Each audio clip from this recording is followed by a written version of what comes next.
Bienvenidos y bienvenidas a un nuevo espacio que inauguramos hoy y en el que vamos a hablar sobre las películas que amamos, que es lo que más nos gusta hacer, lo que hacemos habitualmente pues, cuando nos encontramos en una cafetería, en un bar, en la salida de un cine, en las redes sociales. O en un programa de televisión. Incluso.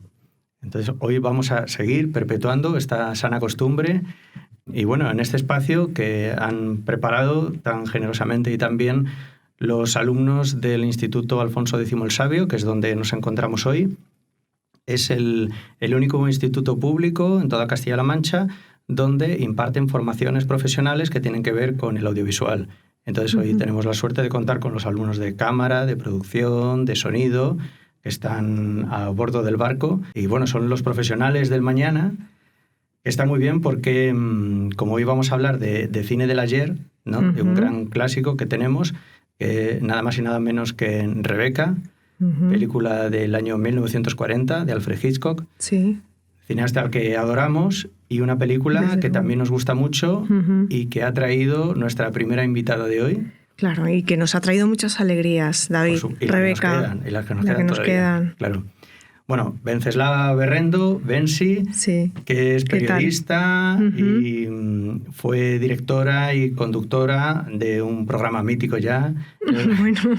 El Callejón de las Maravillas, sí, porque duró, ¿cuánto? ¿10, 12, 13? 12 años estuvimos comentando cine. 12 años, entonces, y que empezó precisamente... ¿Con Rebeca? Con Rebeca. Claro. Entonces, a mí me gusta este cierre de círculo, ¿no? Bueno, o se vuelve a abrir el círculo, ¿eh? Vale. Mejor... también sí. En cualquier caso, nunca está de más volver a hablar de Rebeca porque es una película inagotable, que siempre da pie a muchas conversaciones, siempre está presente, digamos, es una película mítica de un director mítico. Y de un productor mítico. También. Y los actores. Todo. Hay muchos grandes nombres detrás de esta película. Pero en cualquier caso, la película la has elegido tú y entonces me parece que es un buen motivo para comenzar la conversación es que nos expliques un poco el motivo de por qué has elegido, por qué te gustaba, te apetecía hablar otra vez. Otra vez de Rebeca, otra vez y siempre. Pues es una elección casi natural. O sea, cuando se dio la oportunidad de empezar a hacer un programa de cine en el que veíamos sin cortes una película y luego la comentábamos, no tuve ninguna duda. Entre todas las que se me ofrecían, jamás, o sea, lo tenía claro. Rebeca. ¿Tú recuerdas la primera vez que viste Rebeca en tu vida?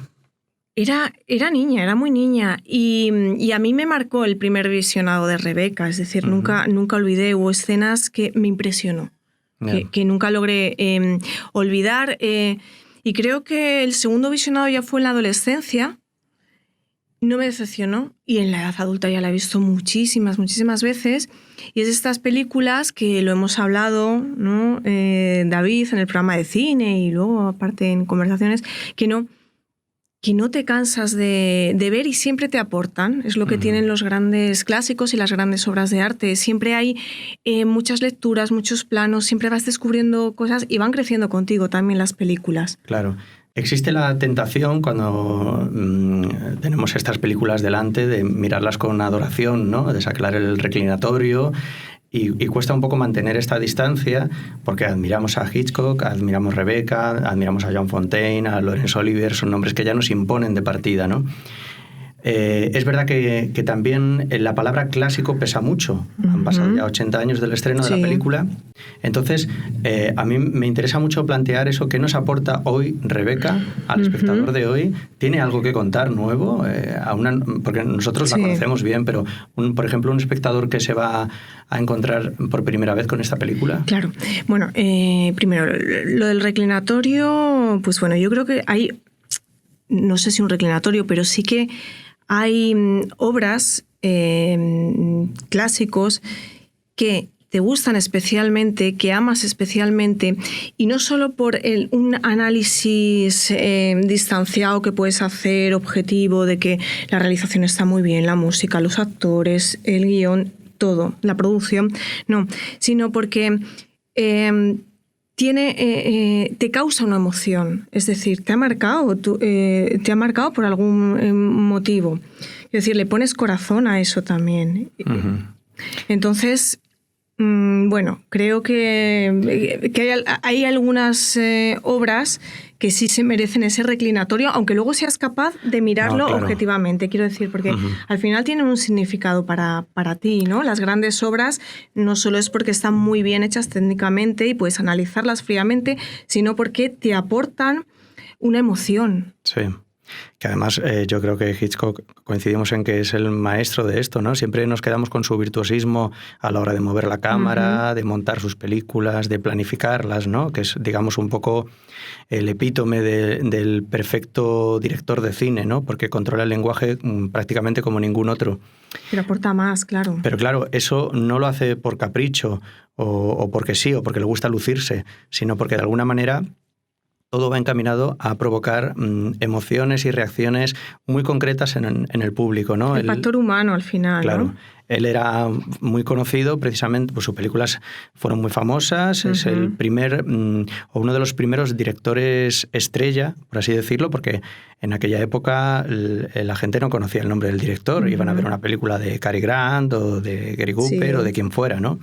Pero sí que empezó a haber personas que decían, vamos a ver la última de Hitchcock, ¿no? Entonces, claro, eso ya le colocó en una esfera diferente a la que siguen aspirando todavía hoy muchos directores, ¿no? Que le tienen un poco como referente.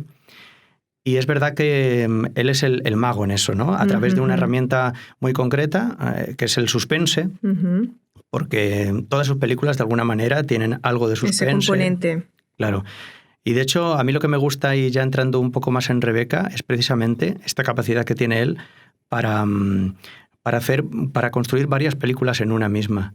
A mí una cosa que me gusta concretamente de Rebeca es que en realidad estamos viendo 3 películas, una se corresponde con cada acto de la película. Sí, es el romance, ¿no? Del primer acto, el misterio, el suspense del segundo. Sí. Y el policíaco, la investigación del tercero. ¿A ti cuál te parece más potente de las 3? Porque creo que están como en 3 niveles. Claro, pero precisamente aunque creo que el ambiente, o sea... Claro. Precisamente cada uno de ellos funciona porque tiene en contraposición a otro. Entonces, claro, la película va evolucionando y siempre sorprende, porque tú al principio piensas que estás asistiendo a una comedia romántica. Bueno, no, porque nada más empezar el prólogo, sí que es el prólogo de una película de misterio, y de hecho el prólogo es una de las partes más conocidas. El misterio está presente durante toda la película, que es un poco el nexo de unión entre los 3 actos, esa presencia casi incontrolable y constante del fantasma de Rebeca. Claro. Es lo que une esos 3 actos. Sí, e incluso además cómo Hitchcock maneja la emoción, incluso en escenas que podrían ser un poco más distendidas, ¿no? Yo recuerdo la escena, por ejemplo, de Joan Fontaine cuando de manera abrupta se tienen que ir de Monte Carlo y entonces ella nota que no le va a dar tiempo a despedirse de Laurence Olivier y claro, y hace todo lo posible, llama por teléfono, baja a hablar con recepción, hace una serie de movimientos, va avanzando el tiempo, mientras la señora le va metiendo prisa. La fantástica Florence Bates, la actriz, que es maravillosa. Y ahí se va creando una emoción que realmente tú empiezas a meterte mucho en la película porque dices, bueno, es verdad que no puede ser que no vayan a dejar de verse, ¿no? O sea que incluso en las escenas que no tienen que ver exclusivamente con el personaje de Rebeca, que es el que gobierna toda la película, ¿no? Un personaje ausente, pero también hay emoción en otros muchos momentos.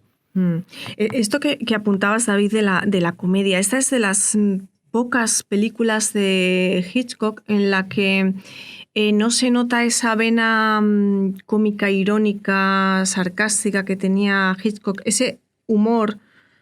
Bueno, George Sanders, el personaje de George Sanders es muy malévolo y tiene un humor negro, agresivo, ¿no? Pero yo creo que es de las pelis de Hitchcock en la que menos se nota, y aparte porque Selznick le dijo no, o sea, nada de humor. Él sí que hubiera metido más diálogos un poquito más humorísticos, pero no, el productor no se lo permitió para no romper el espíritu de la novela. Claro, porque ahí sí que es verdad que había una obsesión por parte de O. Selznick de hacer una adaptación muy fiel a la gran novela de Daphne du Maurier, que me gustaría también hablar de ella. Claro. Y bueno, eso, el humor, y que aquí no vemos al señor Hitchcock por ninguna parte. Bueno, sí que aparece. Lo que pasa es que cuesta muchísimo verle. Es en la escena en la que al final, porque además aparece muy al final. Claro, cuando George Sanders está hablando por teléfono y se van cruzando personajes detrás, solo te das cuenta si lo paras o sabes, lo sabes porque yo lo he leído y tal, pero pasa desapercibido.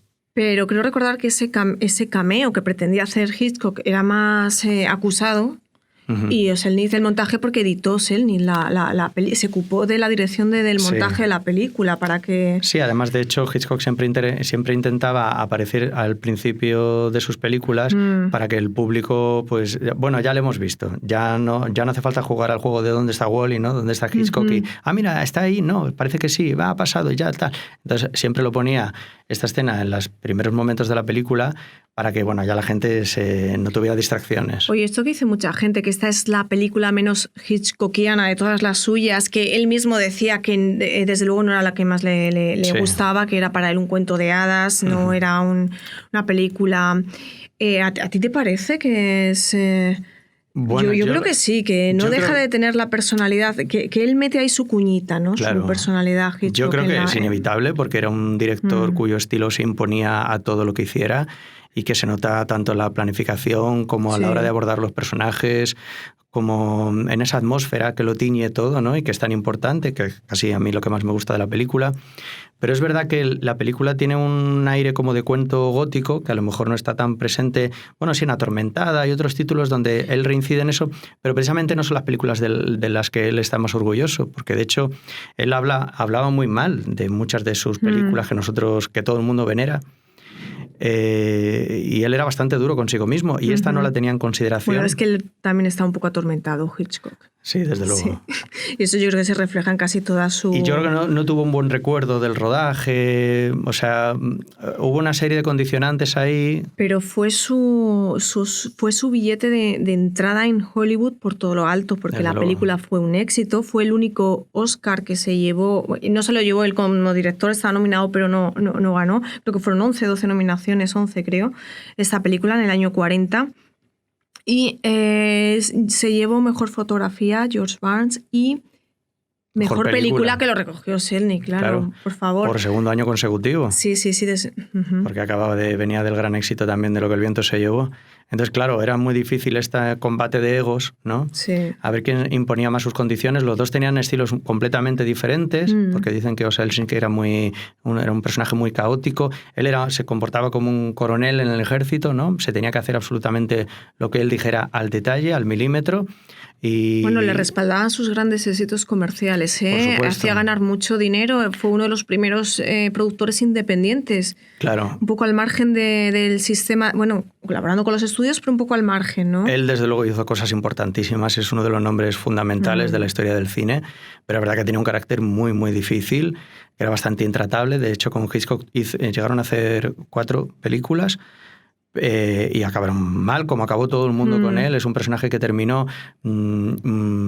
siempre tuvo muchísimo dinero, porque era de una familia rica, pero... Bueno, porque generó también... También lo generó, porque le educaron para eso, además, para triunfar, ¿no? Es el prototipo de y sabía hacerlo, no le vamos a quitar mérito. Pero es verdad que fue una persona, por lo que se cuenta, bastante desgraciada, porque tenía un carácter insoportable, nadie podía trabajar con él, y él consideraba a los directores como meros técnicos que pasaban por allí, intercambiables.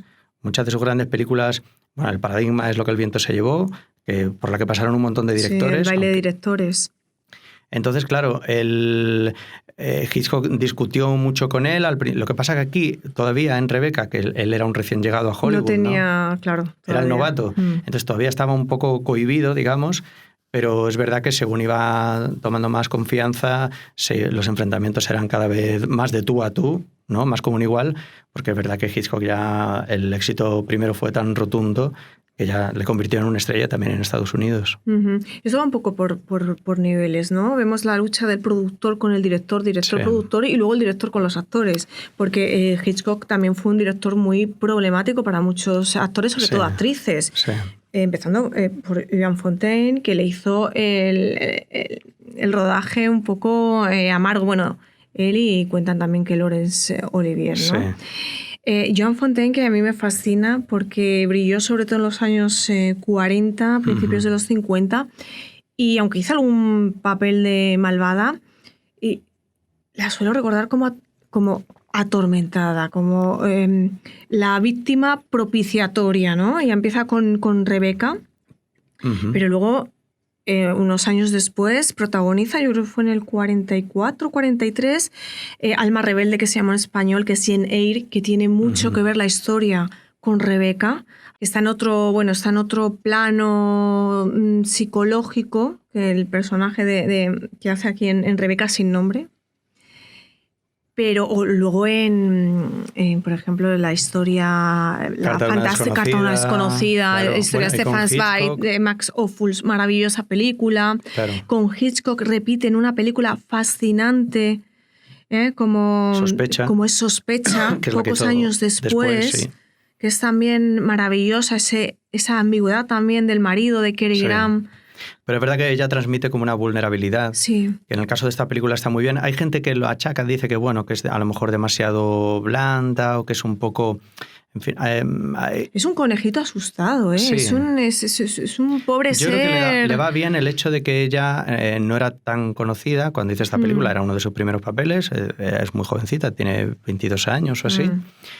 Y precisamente estos condicionantes pues hacen que favorecen a su personaje, ¿no? Que es como esta sensación como de que está constantemente... Es una presa rodeada de depredadores. Sí. La señora Danvers, por favor, las secuencias, las escenas que comparte con la señora Danvers, sí. Es que es tremendo. Claro. Es tremendo que, fíjate, precisamente, yo recuerdo que cuando la primera vez que vi esta película, yo creo que cuando todos la vemos de jovencitos, siempre nos quedamos con el personaje de la ama de llaves, ¿no? De la señora Danvers, que es lo que te marca para siempre y lo que de alguna manera... Hombre, pon una señora grandes... Danvers en tu vida. Sí, sí. Bueno, yo no la quisiera cerca, ¿eh?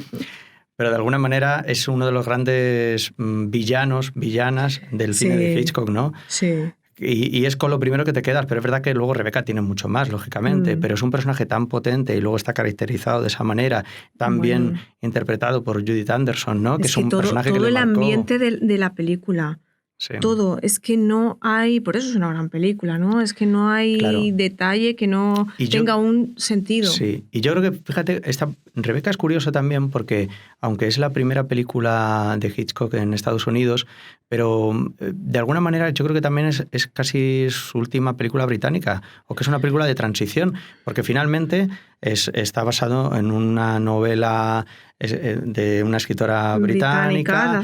Está Laurence Olivier, George Sanders, hay actores que provienen de allí. La propia Joan Fontaine. Claro, está ambientada allí la película, es decir, todavía tiene ese aire como muy europeo y muy british. Está grabada en estudio. Sí, pero... Lo que pasa es que la ambientación es con Cornualles, ¿no? En la costa... Claro, que además es todo, pues como sucede en el cine de Hitchcock, muy real, ¿no? Él nunca pretendió ser naturalista y siempre, aunque sus historias estuvieran ambientadas en París o en Londres o en Nueva York y tal, pero siempre era... esa recreación que él hacía de esos lugares. Pero lo aceptas, es parte del encanto. Y a esta historia además le va fenomenal. Está rodada en estudio, ¿no? Claro. Esa ensoñación, es estar como en un sueño, en un cuento. Sí.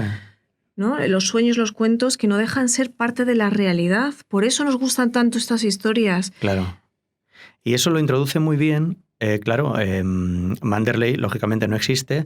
Son maquetas muy bien rodadas, inspiradas en grandes mansiones de algunas partes del mundo. En una mansión real que acabó alquilando Daphne du Maurier, una mansión que había visto en el año 28 y que se había enamorado de ella. Pero el edificio como tal no existe, son maquetas que están muy bien hechas, muy bien filmadas, y yo creo que precisamente eso le da también un aire de cuento muy especial, ¿no? Porque el inicio de la película, que es ya mítico, ¿no? Eso es uno de los grandes inicios de la historia del cine. Ya solo por ver el inicio está justificado, o sea, toda la película, eso y la novela, es uno de los inicios más recordados de la historia de la literatura, más populares al menos de la historia de la literatura, porque tiene tal fuerza, tal potencia. Sí. Lo de anoche soñé que volvía a Manderley. Con ese plano que va avanza por el camino entre brumas. Esa neblina, ese movimiento de la cámara. De hecho, y luego la aparición de la Sí, es una escena a la que rinde... Hay una película española muy bonita y bastante desconocida también que le rinde tributo precisamente a esa escena, que es Vida en sombras, de Llobet Gracia, donde aparece Fernando Fernán Gómez, que es un aficionado loco por el cine, y él va al cine donde se está proyectando Rebeca y sale hablando de esta escena como que de alguna manera le cambia su manera de ver las películas, ¿no? Y yo me pregunto, viendo esta escena inicial y viendo la final, ¿no? En la mansión ardiendo, con la cámara que se va acercando hasta la almohada, hasta la R de Rebeca, entre llamas y tal y cual, también ¿cuánto le pudo influir esta película a Orson Welles para hacer Ciudadano Kane, que es inmediatamente posterior y que empieza y termina igual? Yo creo que ha tenido una influencia, pero a muchos niveles y en muchos planos artísticos, Rebeca, y yo creo que no condicionar, pero sí que ha aportado a muchos trabajos posteriores. Y precisamente una de las cosas que yo creo que más ha influido, volviendo otra vez al personaje de la señora Danvers, esta ama de llaves, personaje que está ahí manejando en la sombra, ¿no? Por favor, sí, es como un fantasma que parece que no anda. Es un poco... Siempre volvemos a... Bueno, nosotros que somos un poco la generación de la... Bueno, no, la Guerra de las Galaxias, bueno. Cuando se éramos muy bebés, ¿no? Cuando era la Guerra de las Galaxias, sí. ¿No? Pero que es un poco también referente nuestro Darth Vader, ¿no? El personaje de Darth Vader. Y al final buscamos... No había establecido yo esa analogía. Pero imagínate, ese caminar casi deslizándose, con el vestido totalmente negro, ese peinado tan estricto, ese rictus. En este caso también la iluminación. Que el poder que tiene su mirada, la fuerza la acompaña, ¿eh? O sea, la fuerza en el lado oscuro. El lado oscuro está en ella. Y lo que le acompañó siempre a Judith Anderson es este personaje del que no se pudo librar jamás también, claro, porque a pesar de que hizo otras películas y que trabajó sobre todo en teatro. Pero bueno, ya vivía del teatro, claro. Bueno, y de Laura. Luego Laura, que es una película de Otto Preminger del 44, que también tiene muchos paralelismos con esta, que otra película que me fascina. También aparece Judith Anderson. ¿Cuál es el paralelismo? Que esto es interesante hablar de ello. Esa ausencia. Claro. Esa mujer ausente, esos fantasmas, no hay nada más poderoso que lo que no puedes casi ni nombrar, ni lo que no se puede manifestar y que tú invocas con tu imaginación. No hay nada más potente y poderoso que tu imaginación, lo que tú creas. Y que está presente en todo momento, en los diálogos, en las acciones de los personajes, en las motivaciones, en todo. Da nombre a la película, pero fíjate que incluso... Y hay en Laura hay también una vuelta de tuerca, ¿no? Un giro, y aquí también lo hay en... Pero en el caso de Rebeca me parece todavía más arriesgado si cabe, porque en Laura por lo menos tenemos un cuadro, una imagen gráfica a la que agarrarnos, ¿no? Sí. Aquí ni siquiera tenemos ninguna imagen, lo cual es muy interesante. Es muy interesante porque cada espectador se hace su propia imagen de Rebeca. Sí. Y yo creo que todos un poco, si entras en la película, que es muy difícil no entrar, vamos, no tienes que tener corazón para no entrar en Rebeca, no tienes que ser humano. Quedamos fascinados por Rebeca. En el fondo, creo que a casi todos nos hubiera gustado conocer a Rebeca. Claro. Porque toda esa pasión para lo bueno y para lo malo que despierta Rebeca en los demás, su recuerdo, dices...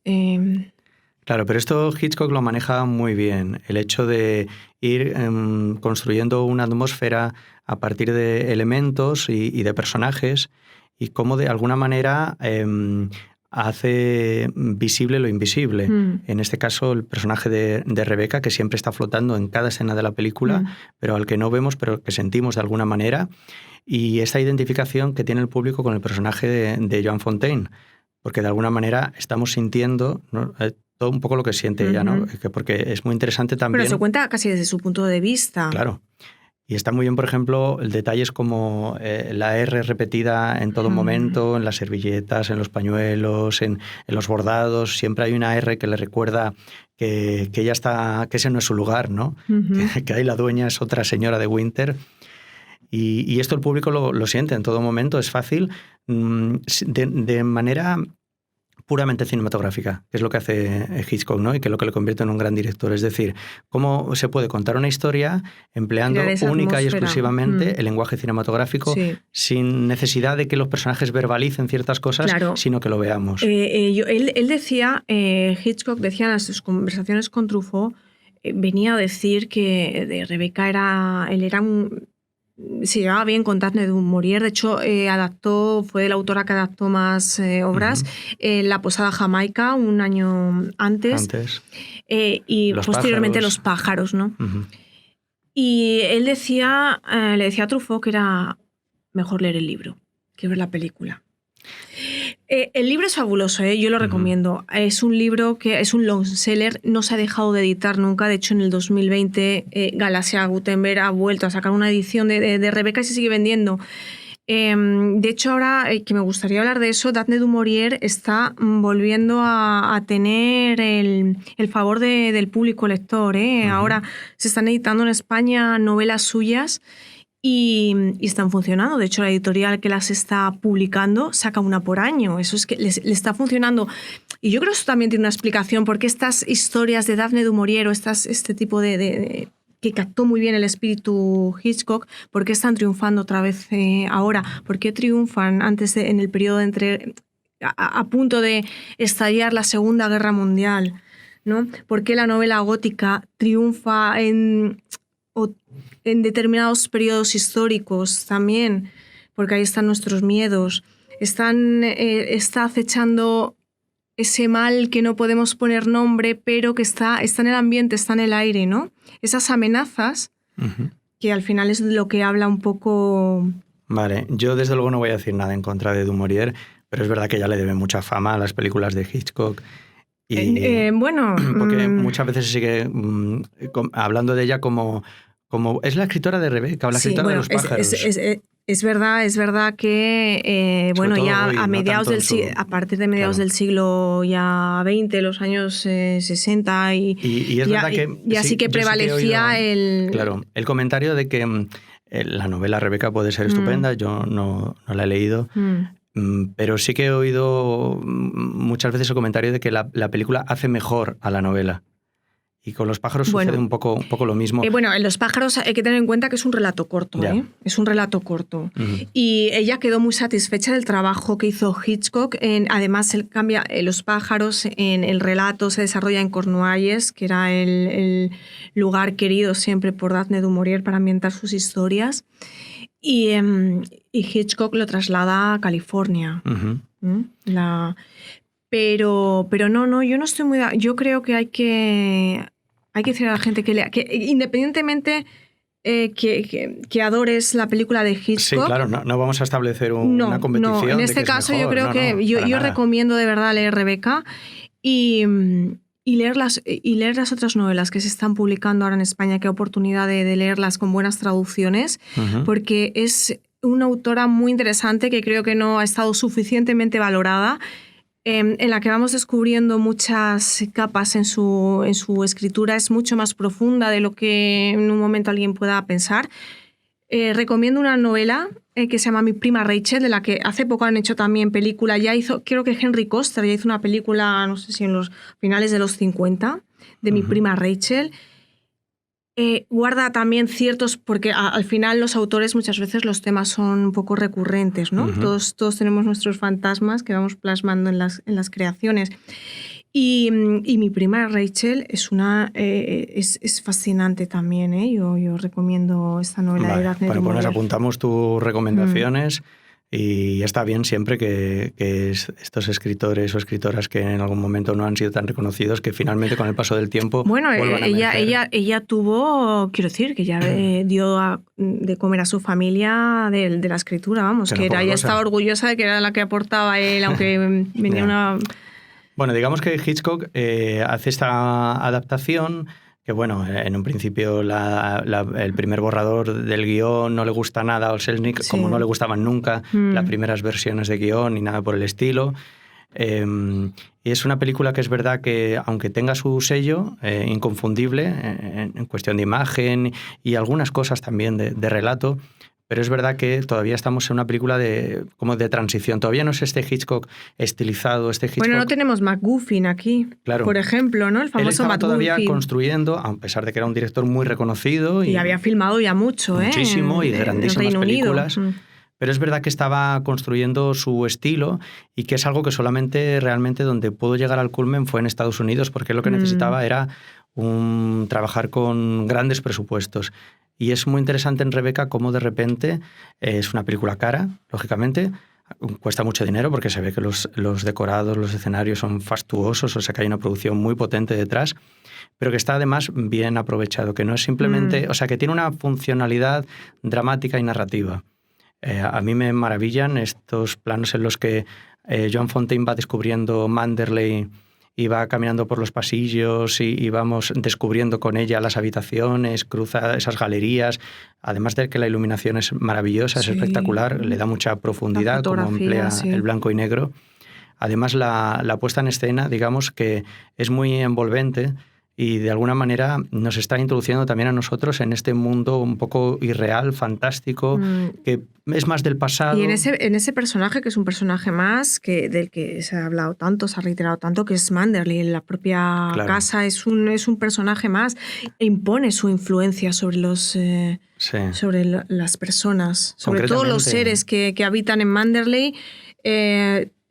Y además como cada estancia tiene su propia personalidad y función. O sea, no es dentro lo mismo, del conjunto. Claro, no es lo mismo el dormitorio, por supuesto, el de la extinta es que la habitación prohibida no puede faltar en los cuentos góticos. ¿No? Esa habitación prohibida a la que no puedes entrar. Y que acabas cayendo en la tentación, claro, cómo no. Con una de las escenas más brillantes, yo creo, de la película, es cuando la señora Danvers le va mostrando el vestuario. Oye, tan analizada, David, en tantos planos. Increíble, porque es verdad que ¿cuántas cosas nos cuenta? La película asume ahí un riesgo también muy importante, que es muy evidente, aunque nunca se hace explícito, pero lógicamente esta mujer está profundamente enamorada hasta la obsesión de la que era su antigua, no sé cómo llamarla, dueña, jefa, ama. Y es fascinante cómo ella va recorriendo... Hay un elemento un poco sadomasoquista un poco en la relación, de dependencia, pero de celos. Sí, yo la llamaría ama, a Rebecca, de la señora Danvers. Es un poco... Y cómo manejan eso, cómo sortearon la censura tan inteligentemente. Claro, porque es una película que realmente juega un poco con el doble sentido, con el subtexto, ¿no? En todo momento. Y creo que es súper interesante en este momento cuando le va enseñando la ropa, cómo le hace acariciar el abrigo, enseña el camisón, ¿no? Es algo transparencia, atención. Claro. Y es muy fascinante, claro que el público no puede permanecer ajeno a eso. Otra cosa es que no... Pero hay un plano estupendo, que es cuando la hermana le está diciendo, la hermana de Laurence Olivier, le está diciendo a ella, pero ¿no te lo han dicho? Señora Danvers estaba obsesionada con Rebecca. Justo ese plano es maravilloso porque de repente hay un cambio de iluminación, hay un poco teatral, pero estupendo, que de repente gira la cabeza el personaje de Joan Fontaine, al que no podemos poner nombre porque no lo tiene en la película. No lo tiene y en la novela tampoco, nunca se lo puso. Hay un cambio de luz ahí de repente y algo muy fascinante que tiene que ver, que es una de las cosas que solamente puede hacer Hitchcock, ¿no? Tiene que ver mucho con el expresionismo. Bueno, y además que nunca sabes dónde está la señora Danvers. Es casi un fantasma más, ¿no? Material, pero es un fantasma. Y en ese sentido, el espectador está en la misma posición que Joan Fontaine. Sí. Expectante por dónde va a aparecer esta mujer que me va a pegar un susto. Aparece y desaparece también de manera impredecible, ¿no?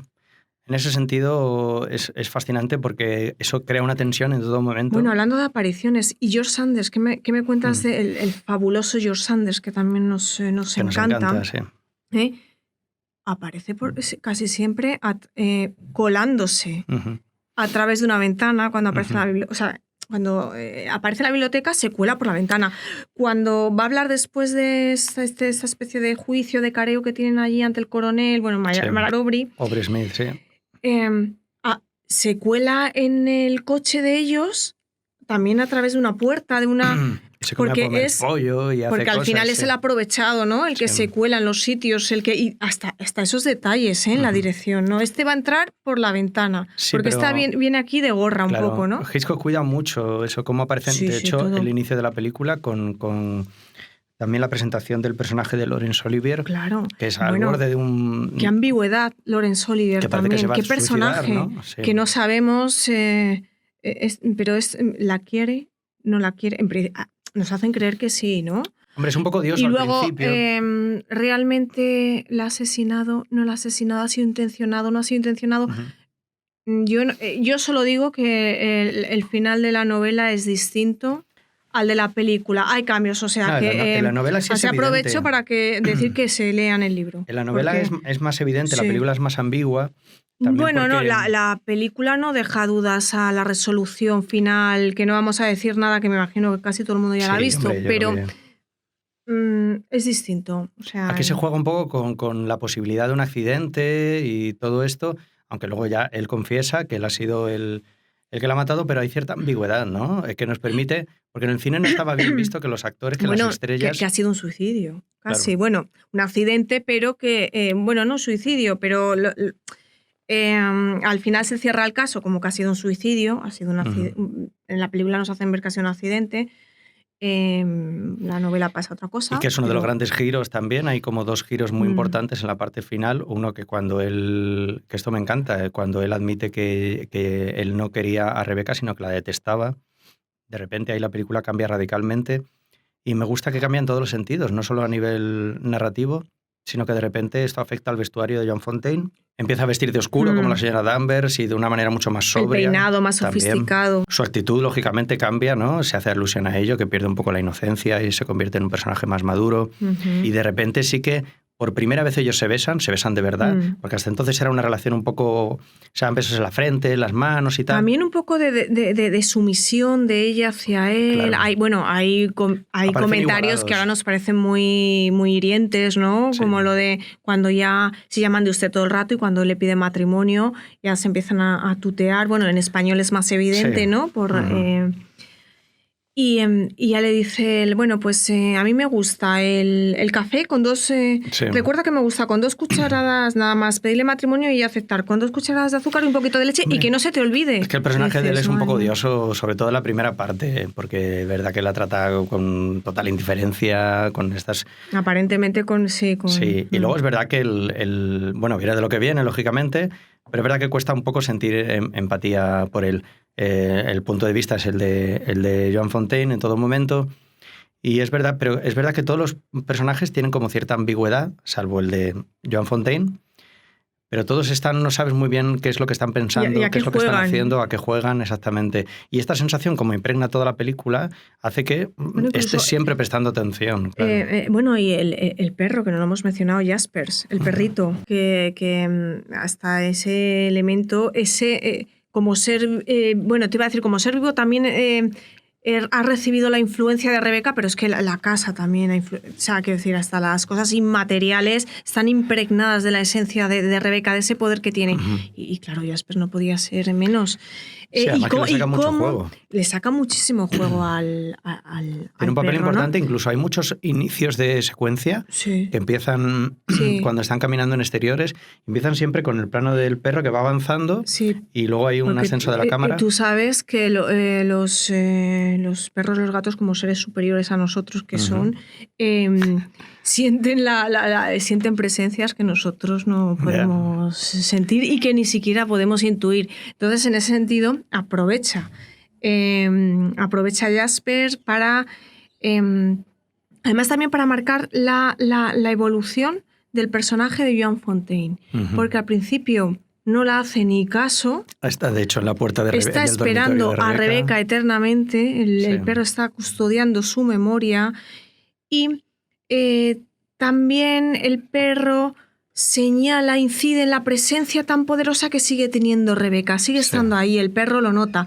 Cuando el poder de Rebeca se va desvaneciendo, el perro también lo va intuyendo. Rebeca, el fantasma, se va alejando a otros lares y Jasper acaba en el regazo Es definitivo. La escena en la que vemos a Joan Fontaine con Jasper en el regazo, que es brutal, cuando entra...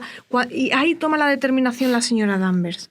Cuando abre la puerta con esa vela fabulosa y que alumbra esa cara fantástica, maravillosa de Judith Anderson, y ve la escena que está Jasper ya en el regazo de Rebecca, ha dicho, se acabó. Perdida, ¿no? He perdido. Rebeca se ha ido y yo me tengo que ir con ella. Esto ya no hay vuelta atrás. Pero fíjate que está muy bien porque como no hay puntadas sin hilos, ¿verdad? Que el hecho de que Jasper se escape, ya necesite buscar una cuerda o algo para atarle, hace que ya entre en la caseta cabaña, de Ben, el personaje del loco. De la playa. El personaje del loco también tan... Es que claro, son estereotipos sacados, pues eso, de la novela gótica, de los cuentos... pero que claro, que siguen funcionando. Claro. O sea, todos estos personajes, esta historia sigue teniendo una vigencia hoy en día. Es verdad que son funcionales, claro, como lo tienen que ser, porque es una película, es una ficción construida con mucho detalle y bajo una estructura muy clásica. Es una ficción, pero no olvidemos, David, que las ficciones nos hablan de la realidad. Por eso nos gustan, necesitamos que nos cuenten historias. Pero fíjate, por ejemplo, en el caso del personaje de Ben, digamos que su función es un poco más difusa, pero sí que añade misterio porque es el que constantemente repite eso de que ella se la llevó al mar. No volverá, ya no va a volver, ¿verdad? Y no sabes si lo dice porque teme que vuelva o porque realmente ha caído también bajo el embrujo. Claro. Están embrujados por Rebeca. Eso es.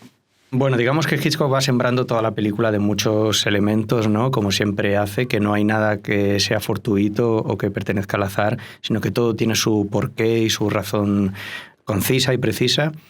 Y a nivel técnico también, lógicamente, porque creo que es interesante hablar de la luz también como un elemento en el que él estaba muy interesado y que también empieza un poco a marcar las distancias cuando se habla de qué introdujo Hitchcock o cuáles fueron sus contribuciones al cine en general y sobre todo con su llegada también a Estados Unidos.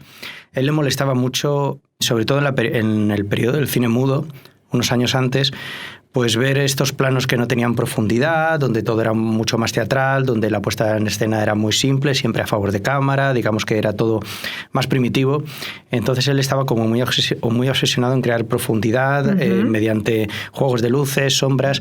En este sentido, la película es muy rica, incluso los interiores, que son muy barrocos, con esta decoración tan...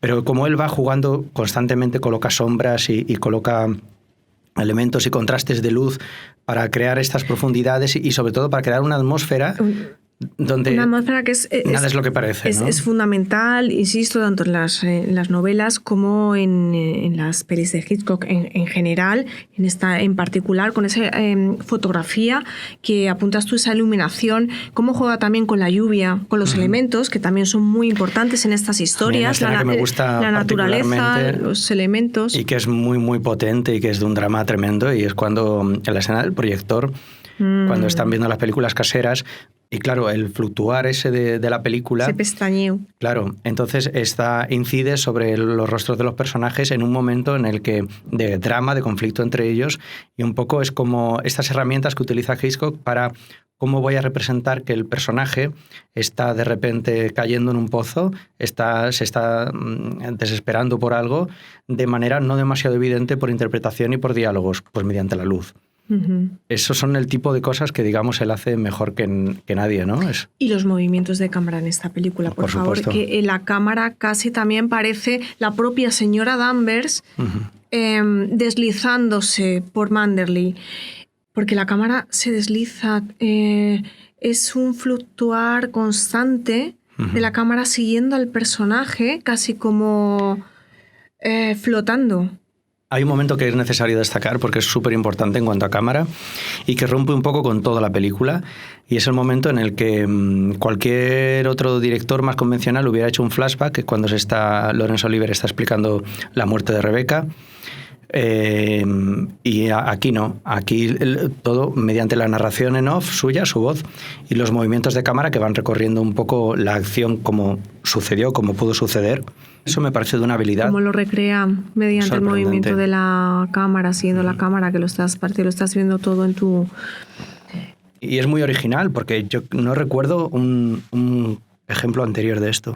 Bueno, pues hemos tocado muchos temas, pero es importante que hablemos antes de terminar de...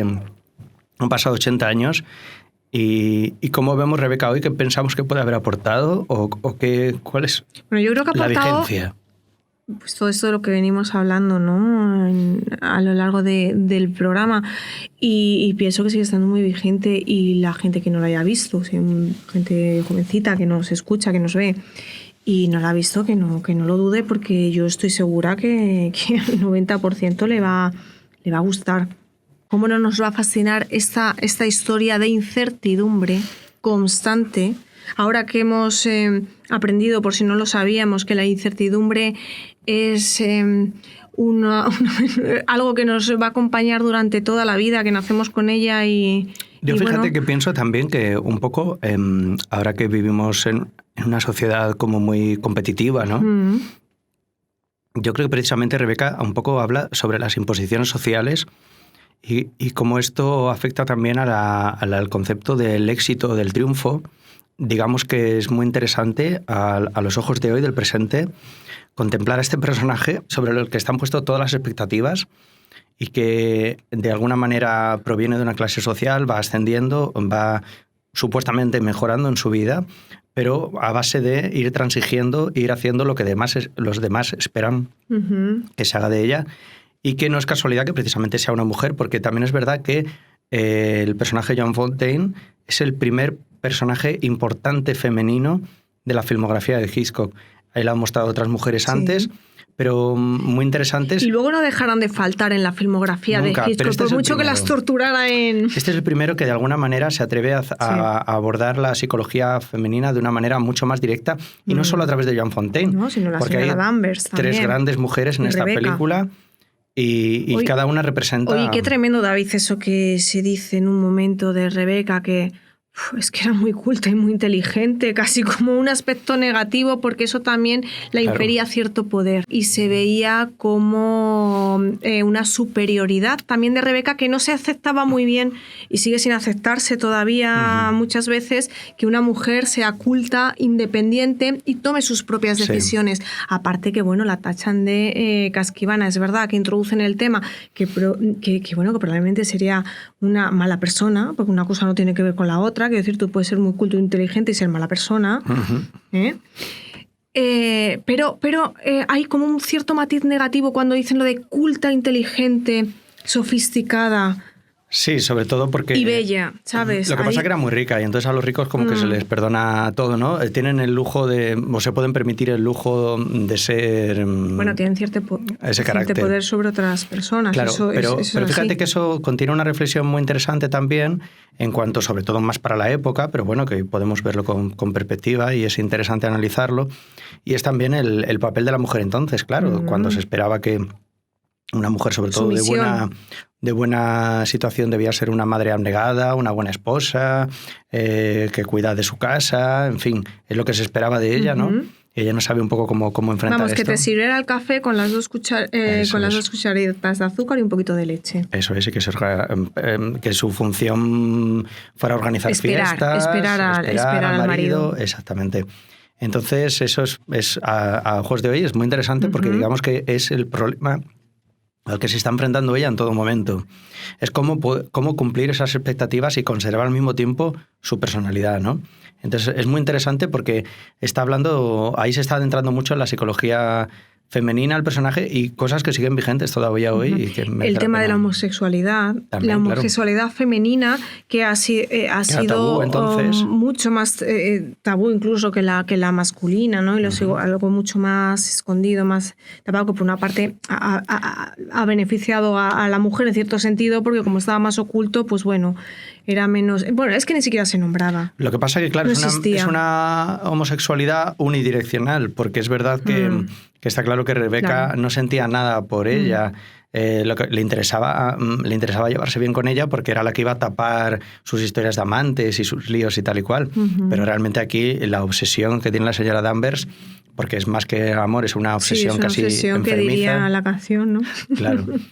Digamos que, pero es muy interesante porque es verdad que esto es arriesgado para el cine de antes, de aquella época. Pero